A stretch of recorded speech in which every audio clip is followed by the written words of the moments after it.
Excellent. Okay, well, let's start again. So some of the stuff I've got coming up, we've kind of already spoken about, so we can jump over. But what I want to talk about now is this question of, we talk about freedom and the direction you were saying at the beginning is being able to decide stuff for yourself and not being restricted if you want to marry whoever you want to marry, you know, a woman or a man or whatever. The moral idea of subjectivism and cultural relativism. I think we've spoken about in earlier annual courses. But when we're thinking about freedom and purpose, you know, what also comes into question there is there an objective moral right or wrong? So again, Shaba, conscience comes in here. Okay, so one of the, I suppose, well, it used to be the very common thing, the subjectivism, which says that ethical beliefs are matters of opinion. So there's no objective right or wrong, and no one's beliefs are more or less valuable than anyone else's. This is, you know, all people are equal, therefore all people's values or opinions are equal, which is not quite the same. Okay, I find this one suddenly taking a big step backwards, and people are becoming quite bulgy, very decisive and very strongly opinionated, and you're not allowed to disagree with them. There's been quite a change, you know, in the last year or two. But cultural relativism is essentially an extension of subjectivism, which says that ethical beliefs are cultural beliefs. So no culture's beliefs or practices are better or worse than those of any other culture. So you can't say that anything done in another culture is right or wrong, because otherwise you're just imposing your cultural beliefs on someone else. So those things obviously are problematic, okay? And they wouldn't fit, say, with what Aristotle was looking at when he talked about this idea of there being a common human nature. And there are some things that, you know, over time, or think about it, we can objectively say are better or worse ways of living in terms of what is going to fulfill a human being or make them happy. Okay? So the idea that there are actually some sort of objective matters of right or wrong, and that's for the intellect then to discover. So the natural law, this is the thing that we say is written in our hearts, you know, the natural law. So it's part of our human nature. So the natural law is something that we all have. How aware we are of it, how much we think about it or explore it can vary. Okay? Again, we can have it less clear in the way we interpret it or carry it out. But the natural law is something that comes with being human. So it gives us some guidance as to what's right or wrong. So we say the natural law is universal. Okay? It goes with every human being and every human culture. Okay? It doesn't change. Okay? There can be different ways we put it into practice, but the actual content is the same, and it's written in our hearts. Okay? So we actually have access to it to some extent. Okay?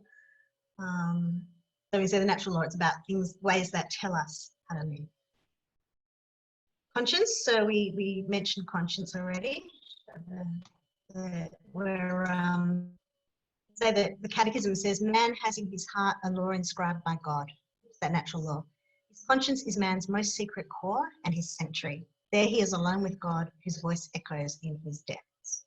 So, and so why freedom of conscience. When we say freedom of conscience, it doesn't mean for people to work out their own conscience, you know, make things right or wrong for themselves, but to be able to live according to your conscience, to seek to discover what's right or wrong, right? And live that way. And that's where I suppose religious freedom comes in as well. To seek the truth. Onto that. Okay, so God, how does God fit into this in terms of freedom? Okay, so I was thinking, Pope Francis talks about the idea people have of God in relation to freedom. Because some people think they're free if they can avoid God. Okay? They fail to see that they remain existentially orphaned, helpless, homeless. They cease being pilgrims and become drifters, flitting around themselves and never getting anywhere. I think that's a really good summary of the idea of freedom when we don't have a direction or a purpose. So if you can avoid God, just keep him out of it, you know, then you'll be happy or you'll be freer. Saying, well, actually, your freedom, you cut it off from its purpose or from its goal. So you cease being a pilgrim. You know, a pilgrim is going somewhere, and instead you're a drifter. Okay, so, does anyone read Lee Child, the Jack Reacher books? Jack Reacher, there's some Jack Reacher movies. There's this guy, he's just a drifter, you know, he just gets on the closest bus wherever it's going, he gets on, he stays a few days, and he moves somewhere else, just carries a toothbrush, no luggage, you know? And he's got no purpose, but he solves murders he accidentally gets involved in. And so they flit around themselves and never get anywhere.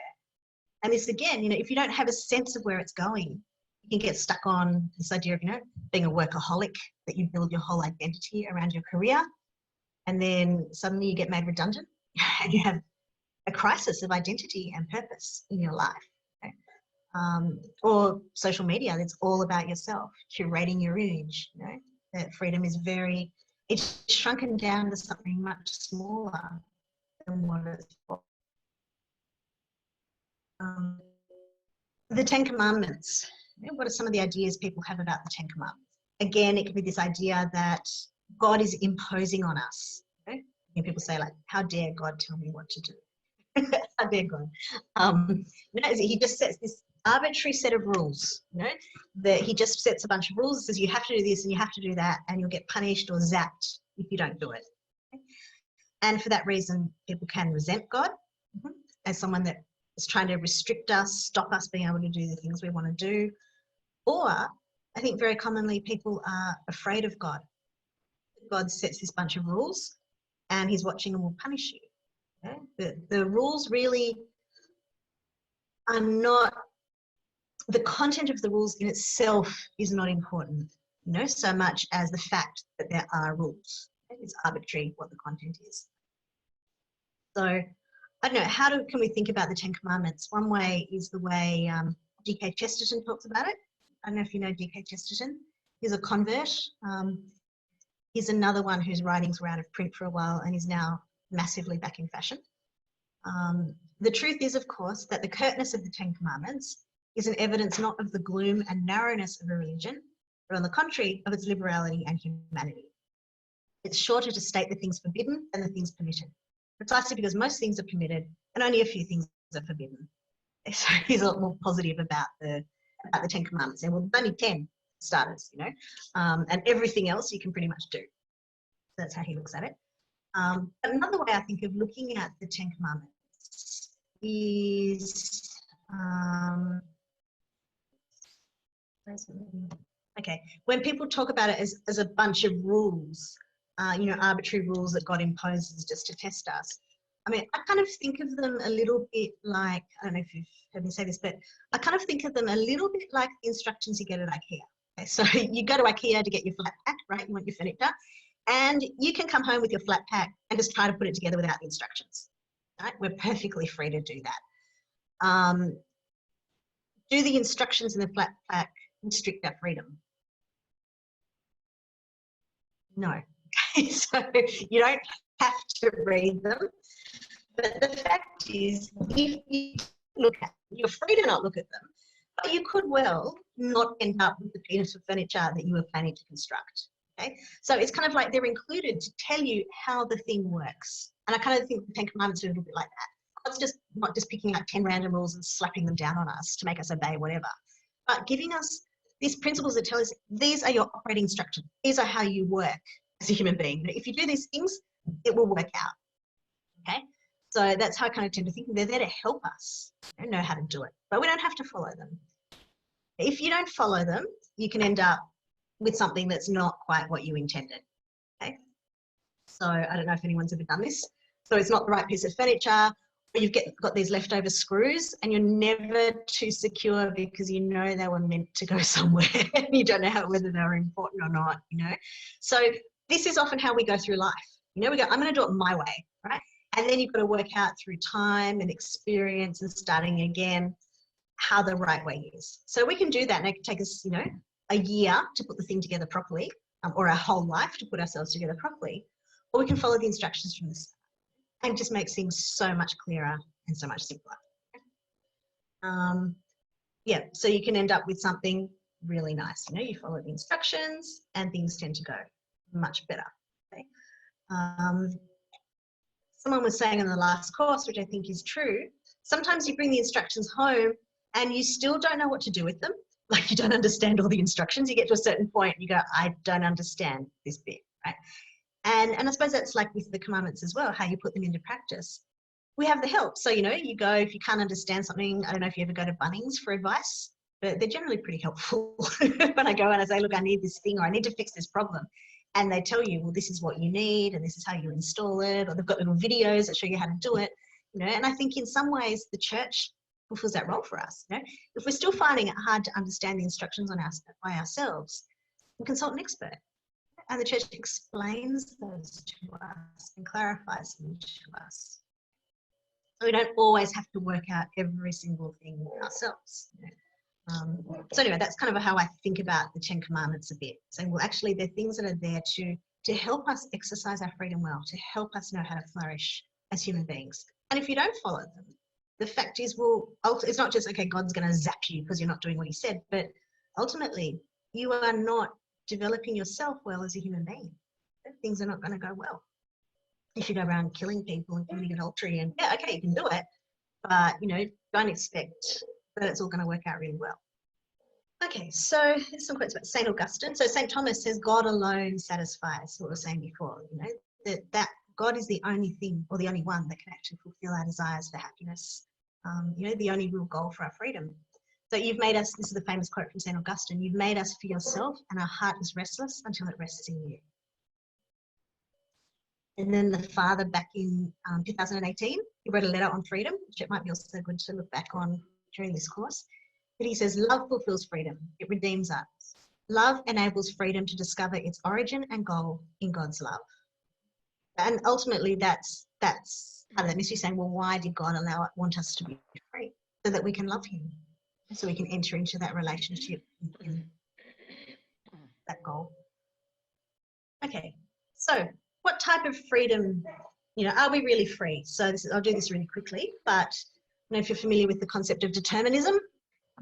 So the concept of determinism is one that says freedom is an illusion.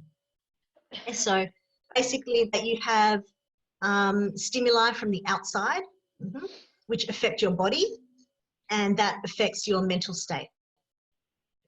You know, so this is very popular in some areas, you know, people that work with neuroscience and stuff. There's some people that talk about neurophilosophy, and they kind of say, well, when we understand everything about the brain, we will understand everything about the human person. Okay? There's no soul, there's no spirit. It's basically brain. And freedom is an illusion. You know, that your mental state of being free and making free choices and that is really just a brain state, something that's happening, okay, inside your brain. So this is quite common now. And then there's what we call soft determinism, which is kind of a bit more wishy-washy version of it, which basically says, yes, you are determined. You weren't really free. Your choices weren't really yours.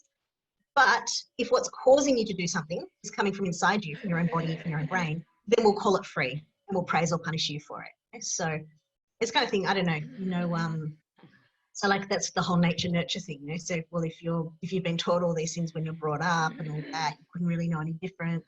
Or, I mean, you give a child red cordial and predict what's going to happen. You know, there's an input and there's an output. And I can say effectively at a more complex level, everything is that way. That ultimately we are not really free. It's just an illusion. What are some of the consequences of that view, determinism?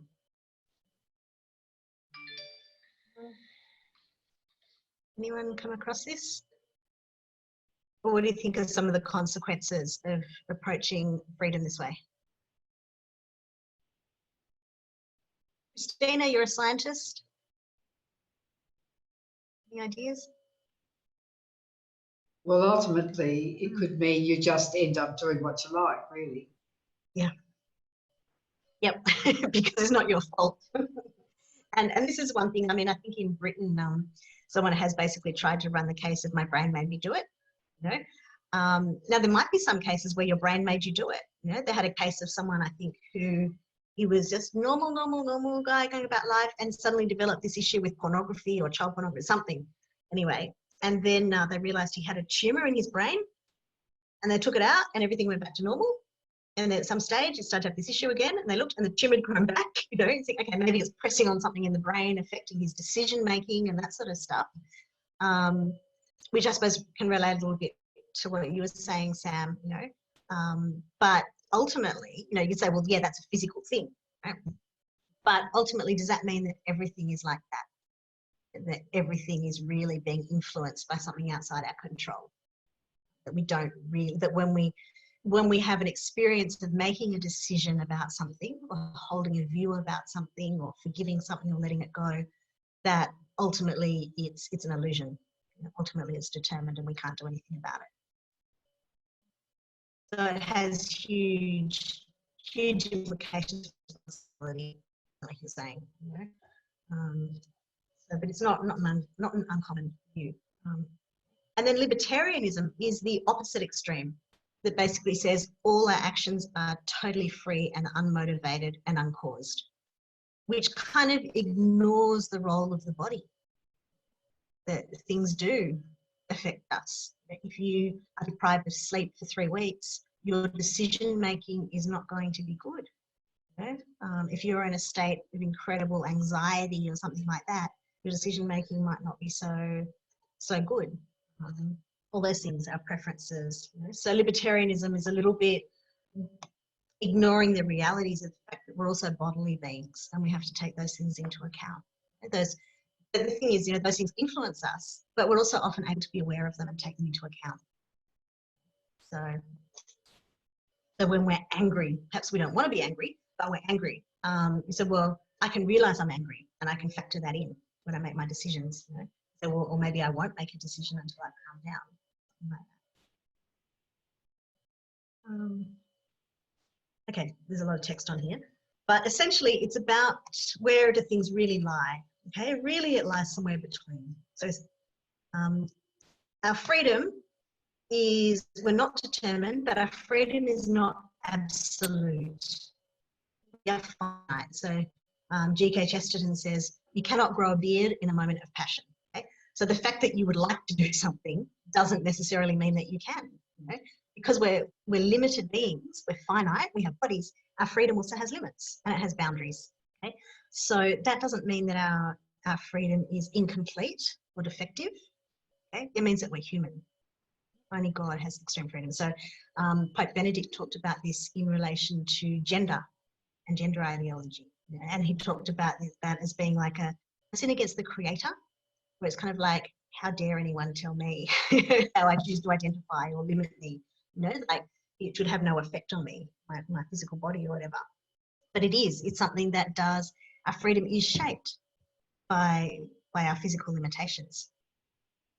So, yeah, but we have a soul. So the soul can be influenced, okay, but not always determined. We do make decisions. So freedom of choice doesn't mean that there are no influences. It doesn't mean that, okay? But it means those influences don't force us. We're able to take them into account making our decisions. So, yeah. Okay, so quickly, levels of freedom. Sorry, Alicia, yep. I just had a question. Yes. When you say our souls can be influenced, do you mean yes. our conscience can be influenced? Is that, is your soul and conscience different? Yes. So your conscience. Can you explain that to me? Sorry. Okay. Well, your conscience is like an act of when you put something into, you know, you work out how something is going to apply to a particular situation. Okay? But yeah, your conscience what your conscience can do is be aware of the influences.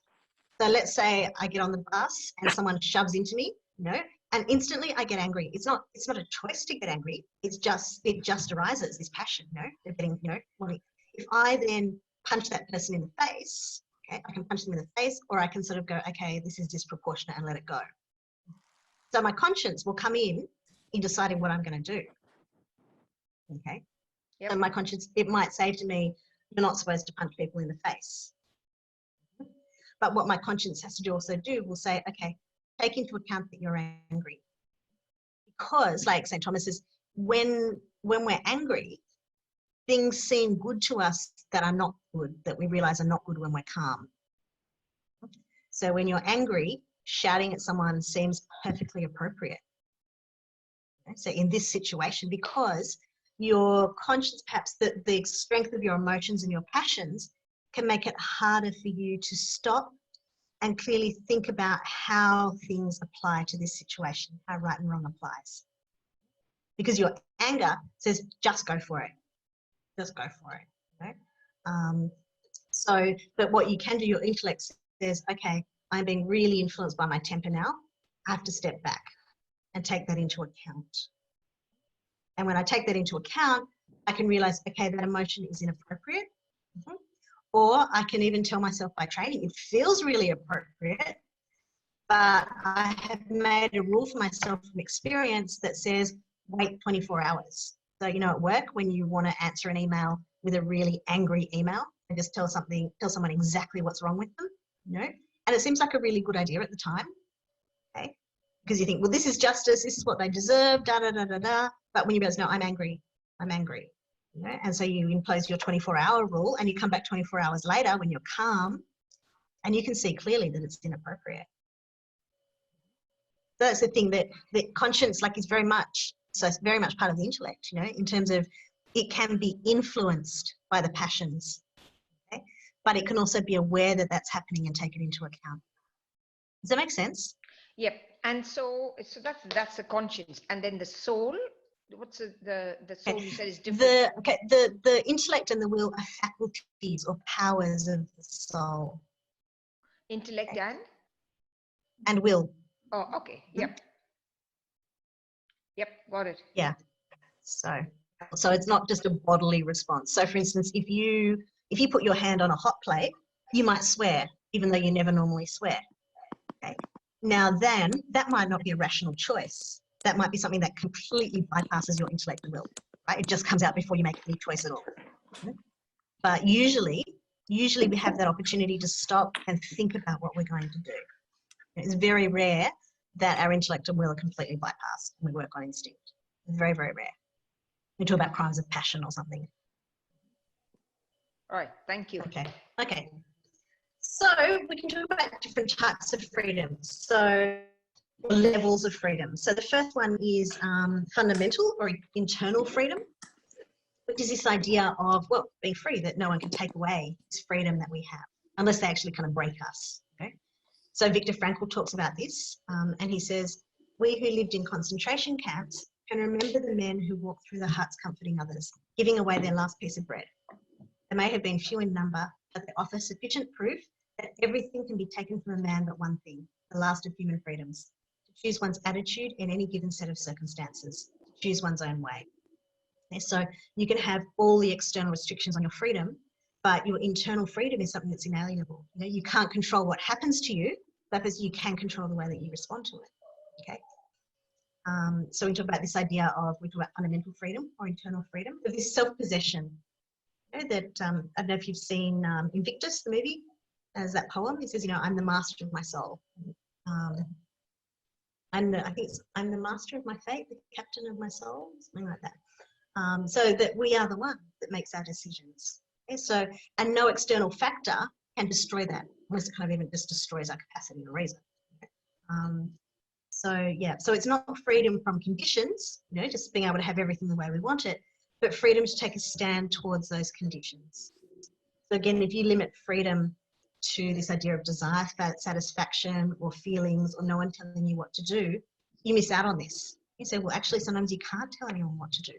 And yes, that is a big restriction on your freedom, to be put in a concentration camp. It's an incredible injustice. But there is still an element of freedom there that we can hold on to determine ourselves, and for which we can be responsible. We can't be responsible for what happens to us, but we can choose that towards it. So you see those things like that lady, that couple that lost their children in that car accident. It was at the beginning of the year, I think. And people were really moved, just saying, well, what is it about the attitude of these parents? That they have this serenity, that they are not sort of, I don't know, hating the person that did it. There's something different there about their attitude, their response to this tragedy. The second one is what we call psychological freedom, which essentially is just this thing of saying that we have you seen The Matrix? Best movie, anyway. But this idea, you had to choose a red pill or a blue pill. And I think if you chose the blue pill, life went back to normal. And if you had the red pill, you discovered the truth. But basically it means we have freedom of choice. So we have freedom of choice in two ways. So the freedom of specification, which is when we decide to do this or that. I'll have Weet-Bix or Cocoa Pops, sort of thing. And then the freedom of exercise, which is that decision to act or not act at all. I say, well, actually, I'm not going to have breakfast. I'm not going to choose any pill. No, I don't have to choose a pill if I don't want to. So we can choose not to act or choose not to choose, but even that is still a choice. You can't not be free, put it that way, once you've got freedom. So the next one is moral freedom. And what this is not me doing right or wrong. It's the idea of how we develop or grow in freedom over time, okay? In the way we live our lives, the way we shape our identity, how our lived life, what we want to do with it. So again, that freedom can grow depending on the sorts of choices that we make, okay? And we grow in that depending on the good choices that we make. So we can make choices that actually restrict our freedom or enslave us in a way. We make bad choices, but when we develop bad habits and vices, they restrict us. We want to do something good, but we can't get ourselves out of bed to do it. So something like that. So the good man, St. Augustine says, the good man, although he's a slave, is free. But the bad man, even if he reigns, is a slave. And a slave not of just one man, but what is far more grievous, of as many masters as he has vices. So that's this idea that we can grow in the state of freedom, as we have that self-mastery through the virtues, as we exercise our freedom. And again, Viktor Frankl says, between stimulus and response, there's a space. In that space is our power to choose our response. And in our response lies our growth and our freedom. So, and later on, we'll see, obviously, grace plays a very big role in here as well, how we grow with grace in a state of freedom. And then the last one here is the idea of political and social freedom, okay? Which is where we talk about all the things that, those conditions that allow people to grow in freedom or to exercise their freedom. And central to this is the idea of the common good, okay, and human dignity.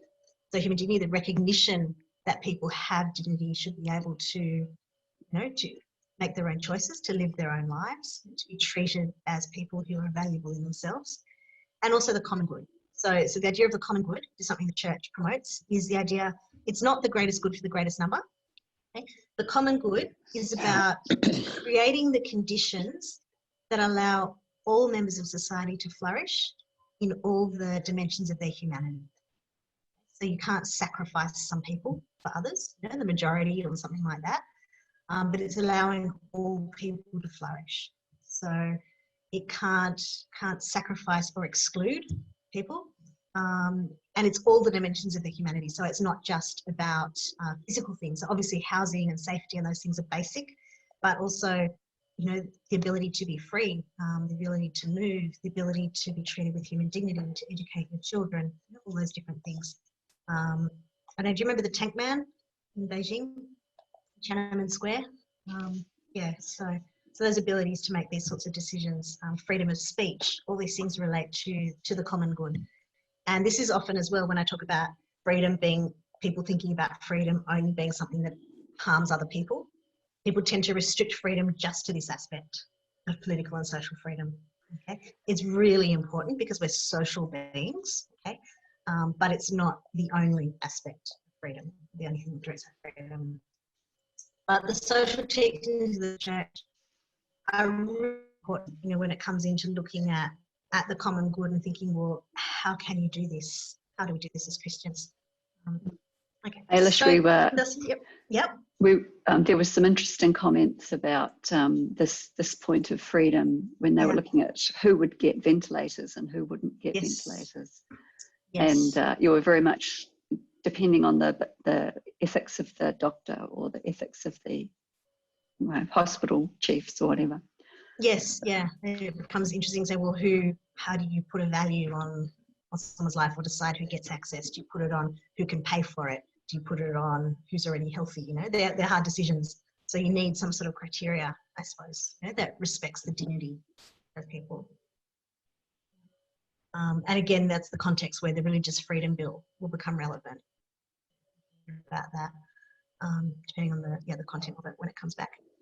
Okay. Okay, so last thing's freedom and commitment. You already mentioned this a bit. We're saying, again, Chesterton said, I could never conceive or tolerate any utopia which did not leave me the liberty for which I chiefly care, the liberty to bind myself. So again, freedom is for using. So, and when you really care about something, you actually want to be able to commit yourself to it. You know? If someone said you're not allowed to, people said, oh, you're not allowed to do something like go to the beach, and suddenly everyone's desperate to go to the beach. We love the beach. We want to go to something. You know that when we care about something, we want to be able to commit ourselves to it.